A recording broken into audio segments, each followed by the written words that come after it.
¿Se acuerdan de la primaria? Yo no. En la primaria nos enseñaron gramática y se nos hizo muy aburrido el tema y a lo mejor ya que aprendimos a hablar ya no tuvimos que estar pensando en la gramática. Ya aprendimos a hablar, a escribir, a leer y pues ya dejamos atrás las cosas gramaticales. Ahora, estudiando la Biblia, estamos estudiando un libro que fue escrito en otros idiomas y estamos teniendo que regresar a hacer obvio lo que ya no es tan obvio. O sea, ya cosas que hemos tomado como dadas, ya tenemos que otra vez exponer, y son los detalles de la gramática y la sintaxis. Lo que voy a hacer, este no es un curso de hermenéutica. Y les recomiendo que tomen, y si pueden, y no han tomado, si pueden tomar contemporáneamente hermenéutica, va de la mano. Hermenéutica y homilética son hermanos y siempre deben andar juntos, ¿no? Bien, vamos a hablar de unos temas no muy técnicamente, para como recordarnos de ciertas cosas que debemos tomar en cuenta para buscar unidad de pensamiento en un texto. Bien, una oración o un enunciado es un conjunto de palabras que normalmente tienen un sujeto, es el actor, y un predicado, lo afirmado acerca de ese actor. Entonces, normalmente ligados con un verbo. Es lo más básico del idioma nuestro, por lo menos. El rey no es una oración completa. El rey decretó una ley, es una oración completa. El rey es el sujeto, decretó es el verbo, una ley es el predicado.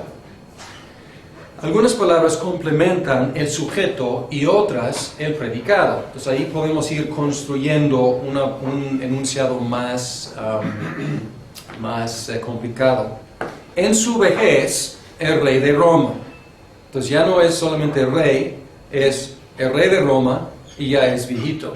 Entonces ya hemos complementado el rey. Cruelmente decretó una nueva ley para los ciudadanos. Ya tenemos mucha más información acerca de la ley. Entonces ya hemos ampliado la descripción de esa ley.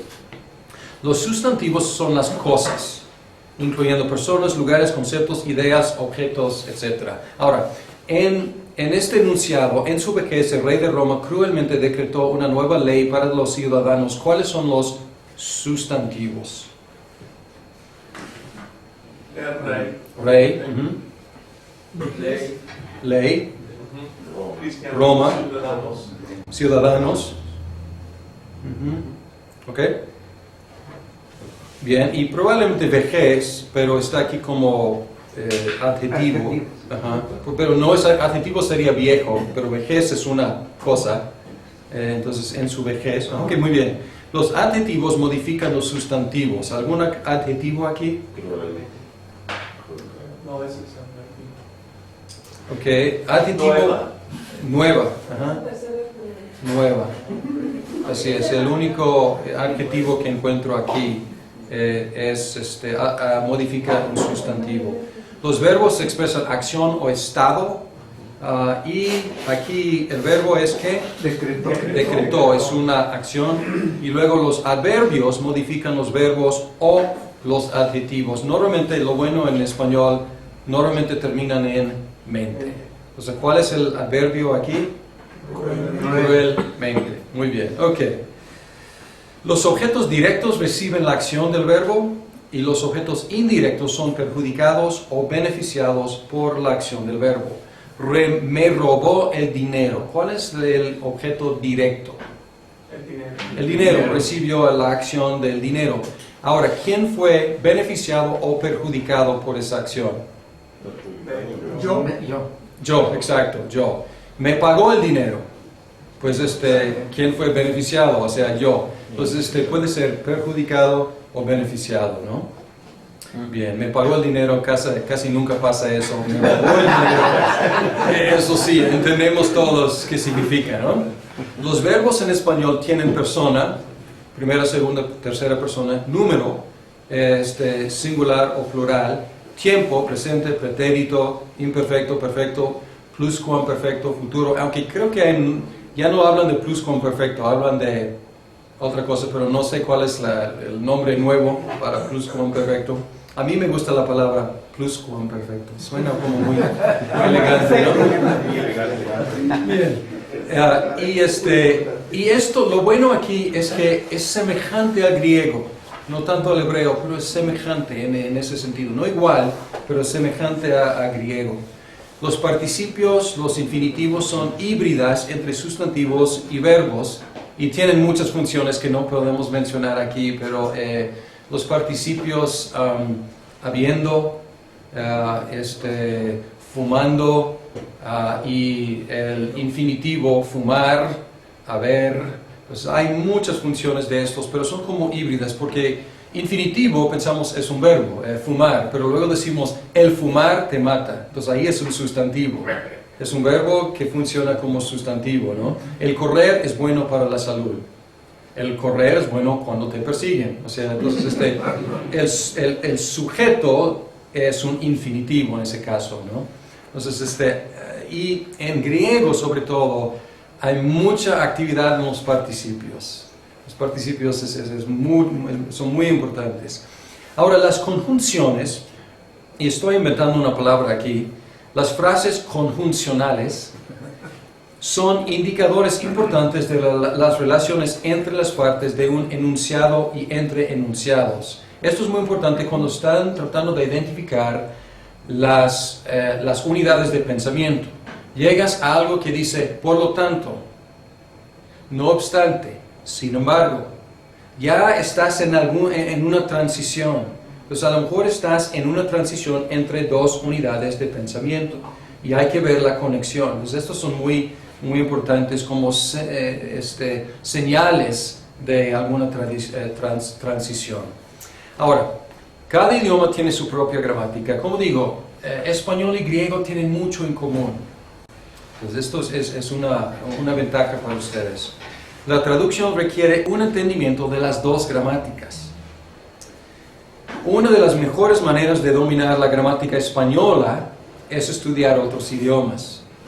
Y entre más idiomas pueden estudiar, más entendimiento de tu propio idioma van a tener. Si yo les preguntara, pues, ¿qué es el subjuntivo? Dirían, subjuntivo, he escuchado de subjuntivo, ¿no? Pero estudiando griego hay mucho énfasis en el subjuntivo. Y probablemente estudiando el subjuntivo griego van a entender mejor el uso del subjuntivo en español. Me pasó a mí, entre griego y español, mutuamente me ayudaban a entender qué es el subjuntivo y cómo se utiliza. Lo que pasa es que al estudiar otros idiomas hacemos explícito lo que normalmente queda implícito. Porque nosotros tuvimos que memorizar cosas como hablo, hablas, habla, hablamos, hablan. Y amigos mexicanos me dijeron, yo no puedo hacer eso. O sea, si tuvieran que hacer el paradigma, dirían que, a ver, ¿cómo es? Pero pues no necesitan hacer el paradigma en sus mentes, nosotros teníamos que memorizar, satisfice, satisficiste, satisfizo, etc., ¿no? Cosas difíciles, pues ¿cómo es eso, no? Bien, entonces hacemos explícito, y en la exégesis tenemos que hacer explícito lo que queda ahí como implícito. Con la práctica de dar atención a la gramática podremos analizar la sintaxis de pasajes automáticamente mientras los leemos. Y esta es la meta. Al principio es muy tardado, es muy tedioso, pero con práctica van a encontrar que al estar leyendo automáticamente van a estar identificando el sujeto, el verbo, las cláusulas dependientes, independientes, los propósitos, las transiciones y esto hace la preparación de sermones mucho más rápido, porque ya leyendo ya tienen mucho ya analizado, pero hay que empezar a meterse en el juego de hacer ese análisis gramatical. Los diagramas que vamos a ver ahora nos ayudan a visualizar la sintaxis de un pasaje. Y en hermenéutica hablamos de estos, y vamos a hablar otra vez de estos diagramas exegéticos o sintácticos. No necesariamente requieren precisión en cuanto a términos gramáticos. No estamos buscando eso necesariamente. Lo que estamos buscando es ver las relaciones entre las partes y entender lo que liga una parte del texto a otra parte del texto. Y si no puedes decir, pues, cuál es el término gramático para eso, no importa mucho, pero hay que entender cuál es la relación. Y en los diagramas no hay reglas. Cada uno va a hacer sus diagramas según su gusto. No hay reglas y no puedo enseñarles primer paso eso, segundo paso eso. Y siempre la flecha significa esto y 2 líneas significa eso. Cada uno va a tener que desarrollar su estilo, pero la idea es visualmente ver el texto y todas las relaciones entre el texto. Ahora, lo que vamos a hacer es ver algunos diagramas exegéticos y buscar la meta aquí, o parte de la meta, es salir con la idea central.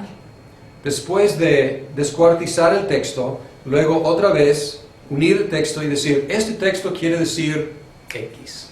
Bien, aquí probablemente no pueden ver esto.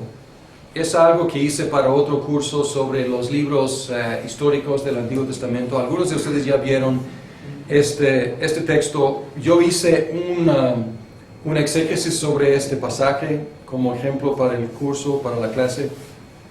Y aquí es Jueces 13, 1 al 5. Y aquí dice, los hijos de Israel volvieron a hacer maldad a los ojos del Señor, y el Señor los dio en manos de los filisteos. Ahora, esto marca un nuevo ciclo, porque en Jueces esto pasa muchas veces y marca un nuevo ciclo. Es una fórmula que indica, ok, presten atención, ya estamos entrando en otro ciclo. Ahora, y había un hombre de Sora, de la familia de los danitas, y su nombre era Manoah, y su esposa era estéril y no había dado a luz un hijo. Y apareció el ángel de Yahvé a la mujer y le dijo, he aquí, tú eres estéril y no has dado a luz un hijo, pero concebirás y darás a luz un hijo. Y ahora guárdate, por favor, y no bebas vino o bebida fuerte, y no comas nada inmundo. Pues he aquí, estás o estarás embarazada y darás a luz un hijo. Y una navaja no subirá sobre su cabeza, pues nazareo para Dios será desde el vientre. Y comenzará a librar a Israel de la mano de los filisteos. Ahora, lo que hice aquí es, yo usé colores, usé arcos, líneas y también usé letras. Fue la forma que más encontré para ver las relaciones aquí. Entonces, ¿qué hice aquí?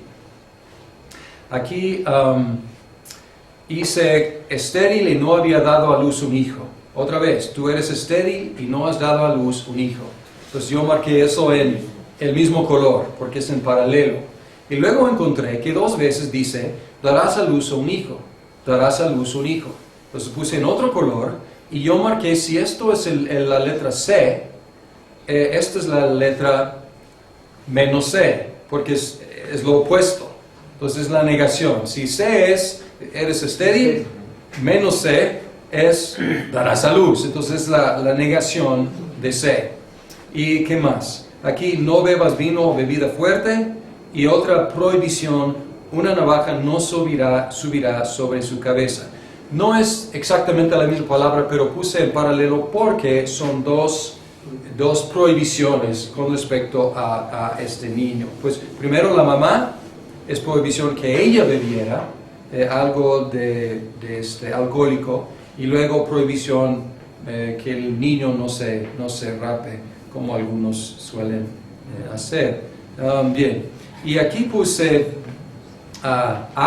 los hijos de Israel volvieron a hacer maldad y el Señor los dio en manos de los filisteos. Luego aquí, al final, y comenzará a librar a Israel de la mano de los filisteos. Entonces tenemos A y menos A. porque es la negación. Entonces estos están en paralelo, pero es paralelo antitético, es lo opuesto.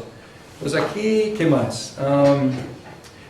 Y aquí B y B son las dos presentaciones. En B dice, había un hombre de Sora, y ahí conocemos al hombre de Sora, Manoah. Y luego apareció el ángel del Yahvé a la mujer. Entonces, presentando los dos personajes, Manoah y su esposa, y luego el ángel del Señor. ¿Ok? Entonces aquí yo puedo como ver visualmente las relaciones en el texto. ¿Alguna observación? Yo creo que es difícil ver la letra tan chiquita, pero ¿tienen la idea de qué hice aquí? ¿Tiene sentido? Sí, simplemente el A y A, o A y A negativo, es buena manera de ver la unidad del pasaje. Así es, exacto. Nos da la pista porque es un tipo de inclusión. Empieza y termina con la misma idea, pero la idea está ya volteada. Ajá. Muy bien. Opresión, liberación. Y los filisteos se mencionan. De la mano de los filisteos, de las manos de los filisteos. Y ahora, de eso, la idea central del texto es: Dios dio un hijo a la estéril para librar a su pueblo de la opresión causada por sus pecados. Es la idea del texto. Ahora, no es necesariamente la idea de mi sermón, o sea, tengo que ver ahora cómo predicar ese sermón en el siglo XXI. Pues a lo mejor no es la proposición. En 8 días vamos a hablar de la proposición del sermón, que no necesariamente es igual o lo mismo que la idea central del texto. Claro, están relacionados, pero vamos a ver la relación después. Entonces, este es un ejemplo. Antes de que lo pases, en las manos de los filisteos y de la mano de los filisteos podría también ser un E y un menos D, porque es que primero estaban en las manos de los filisteos y después D. D. Es cierto, sería muy interesante. Sí, claro, no. Y yo tendría que analizar estas preposiciones aquí, pero es un contraste. En las manos, de la mano. Muy buena observación. Es parte del contraste también. Bien, muy bien. Y ese tipo de detalle que ayuda mucho, o sea, buscar unas palabritas, en y de, y como a veces abre un panorama. Muchas gracias. Y esta idea de pensamiento, Larry, es decir, de un nacimiento imposible, nace alguien para liberar a su pueblo del pecado, y apunta muy claramente a Cristo, porque también de un nacimiento imposible, así era estéril, y acá era virgen, entonces no era posible, pero muy claramente prefigura Sansón, bueno, es un nacimiento, o sea, a Cristo, de un nacimiento imposible, o sea, de una virgen, está el Hijo que va a liberar. Así es, y lo que Lalo está haciendo es, ya de la idea central, ya tenemos la pista para ir expandiendo horizontes en los contextos cada vez mayores. Nos debemos preguntar, hijo de la estéril, y luego empezamos una cadena de ideas. Hijo de la estéril, podemos pensar en Sara, y pues podemos pensar en, ¿quién más? En Raquel, ¿perdón? Rebeca. Sí, Samuel, Rebeca, ajá. Entonces, Elizabeth, la de Juan el Bautista. Elizabeth, ajá, ok. Y luego, esto nos dirige a pensar en María, que era incapacitada para tener hijos. ¿Por qué? Virgen. Era virgen, ajá, exacto. Y enfatiza el texto eso. Entonces, en un sentido, ella es la última de esta línea de mujeres incapacitadas. También el ángel, ¿no? Aún así mismo la humanidad era estéril para poder dar un Salvador. ¿Sí? Pues sí. Es decir, era imposible que tuviera un Salvador para nosotros nos surgiera alguien, tenía que dar de parte de Dios a alguien que pudiera salvar. Sí, es una idea teológica y tendríamos que ver, o sea, no queremos brincar, o sea, queremos llegar orgánicamente a las ideas, a las conexiones, ¿no? Y puede ser una idea legítima, tendríamos que evaluarlo, ¿no? expandiendo los horizontes bíblico-teológicos y luego estos más sistemático-teológico, pensando en la incapacidad de la humanidad de liberarse. Entonces es una conexión teológica y puede resultar ser parte del sermón. O sea, ya estamos en la hermenéutica y esto es muy bueno, pero ya vieron la utilidad de la idea central. Lalo hizo una conexión bíblico-teológica y Roberto hizo una conexión sistemático-teológica. Entonces, y así es. Entonces, y luego, después tendremos que podar, porque vamos a salir con muchísima información. Y luego tenemos que podar para hacer el sermón, cosa que vamos a ver en próximas semanas, sí. A mí también se me vino a la mente lo que dice Roberto, y pensé ahorita en ese versículo que dice en Isaías, un hijo nos es nacido, un niño nos es dado. Ok, muy bien. Pensando en el énfasis en un hijo, un niño, en Isaías nos es dado, nos ha nacido, exacto. Entonces, que puede ser otra conexión en los profetas. Y estoy muy contento porque ya están viendo la utilidad de la idea central.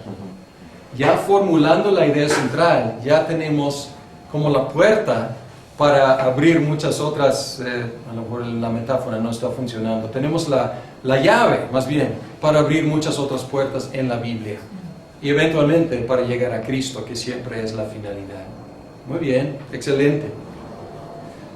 2 de Corintios 5:17, un versículo. Y aquí, pues, ¿qué hice? Pues no tengo líneas, a lo mejor debo incluir líneas, pero aquí dice, de modo que si alguno está en Cristo, y encontré una palabra aquí, sí, y sí sin acento. Sí con acento es yes, okay. Sí con acento es algo condicional. Entonces ya dije, indicador de una condición. Entonces yo encontré que estar en Cristo es la condición. Y luego, resultado de la condición, nueva criatura es. Y luego encontré que hay una descripción de ese resultado. ¿Qué significa ser o participar en una nueva creación? Pues negativamente, y negativamente no en sentido de algo malo, negativamente en sentido de restar. ¿Qué nos resta? Pues las cosas viejas pasaron, ya no. Y luego positivamente, aquí son hechas nuevas, lo que nos suma. Y la idea central, la persona que está en Cristo es nueva. Ok, obvio, a lo mejor, pero ya entiendo la relación entre las partes mejor que al principio. Okay. Bien, 1 de Pedro 2, 1 al 3. Conjunción con lo anterior. Por tanto, debe ser como una alerta roja. Por tanto, hay una transición aquí. Luego, ¿qué tarea tengo? Si encuentro un por tanto. Regresar, exacto. Porque no está aquí, estoy analizando este texto, pero como debo hacer una interrogación en mi mente y decir, ok, ya tengo que regresar y entender qué relación tiene esto con lo anterior. Por tanto, y luego tenemos una imperativa negativa, pero es un participio, no es en el modo imperativo, es un participio. Entonces dice desechando, y luego una lista de 5 cosas que debemos desechar: toda malicia, todo engaño, hipocresías, envidias y toda difamación. Y puse aquí en azul la repetición de todo, toda, porque pues esto brinca. Entonces desechando, pues esto es lo que la imperativa negativa. Y luego imperativa positiva, desead. Y sí está en modo imperativo. Entonces es un mandato, desead. Como niños recién nacidos. Esta es una cláusula adverbial porque describe en qué forma debemos desear. Debemos desear como tenemos el objeto directo, la leche pura de la palabra. Y el propósito, para que por ella crezcáis para salvación. No tuve mucho espacio para seguir, pero sería bueno también desmenuzar esta frase. Para que por ella crezcáis para salvación. Esto sí también puede analizarse más, pero en general es por propósito. Y luego, ¿qué tenemos al final? Interesante. La condición. Diferente aquí, la condición, y normalmente empezamos con la condición, ¿no? Si esto, pues aquello. Aquí Pedro termina con la condición. Y es algo pues diferente entre Pablo aquí y Pedro. Pedro termina con, si es que habéis probado la benignidad del Señor. Pues él que quiere cerrar con la condición, no empezar con la condición. La idea central, la bondad del Señor nos conduce al crecimiento espiritual por medio de la negación del pecado y el consumo de la palabra de Dios. O sea, ahí es como el resumen. A lo mejor obvio, pero ya pude formular la idea central en una sola declaración, con una idea, claro, con ideas subordinadas, pero con una sola idea. ¿Alguna observación de este diagrama? No de pero se me ocurre, tú decías hace algunos, ¿cómo se llama ¿O bosquejo? ¿Bosquejo? Ajá.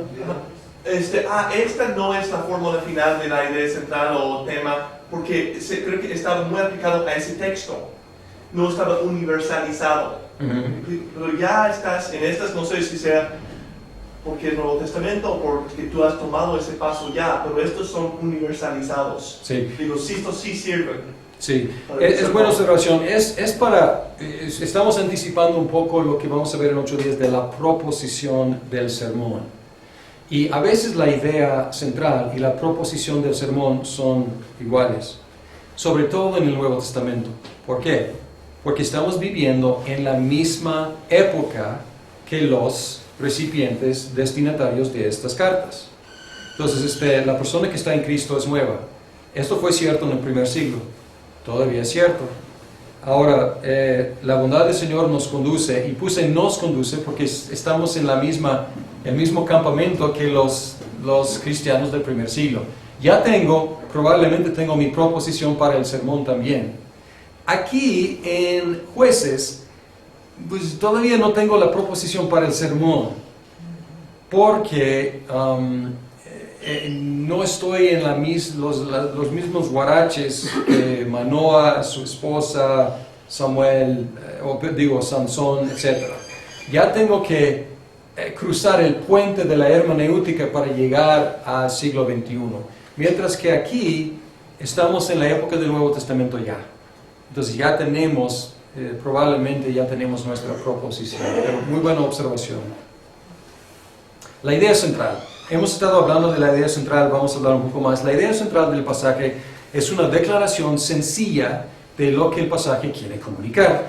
Contesta la pregunta, si alguien te despierta a las 3 de la mañana, te llama y dice, oye, ¿de qué se trata el texto? Debes poder decir, se trata de X. Es la idea. Una declaración sencilla de qué se trata el texto. El proceso de la exégesis descuartiza el texto. Y como en la primera hora, una pregunta muy buena, y aquí está la respuesta otra vez, no predicamos la exégesis, predicamos el texto con el conocimiento adquirido por medio de la exégesis. Los seminaristas recién graduados o en el seminario tienden a predicar la exégesis. Están tan emocionados con los participios y tan emocionados con tal palabra en griego o hebreo.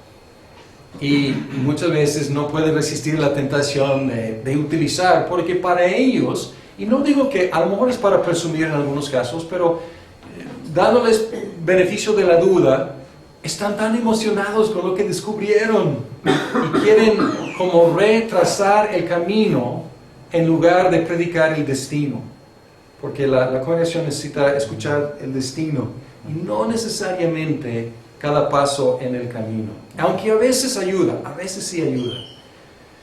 Bien, al final hay que ensamblar el texto de nuevo, con un entendimiento mayor de su significado. Y la formulación de la idea central del texto dice aquí no. ¿Debe decir qué?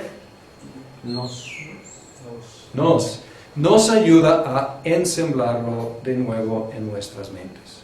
O sea, el predicador debe de entregar ya el platillo hecho, no decirles cómo se cocinó el platillo. Sí, aunque en general sí, debe entregar el platillo ya servido, ¿no?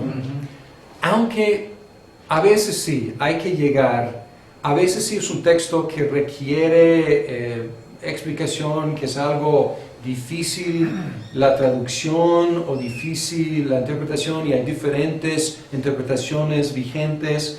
A lo mejor tiene que como pararse ahí y hacer algo de la exégesis visible para que la congregación entienda cómo llegó a servir el plato, si quieres decirlo así. Entonces a veces sí, pero tiene que tener mucha astucia para saber cuándo hacer eso y cuándo no. Y como digo, a veces tengo que decir, pues esto se traduce de dos diferentes formas y en la nota aquí se traduce de una forma, en el texto de tal forma, las razones son estas. Hay que hacerlo ágilmente, o sea, no hay que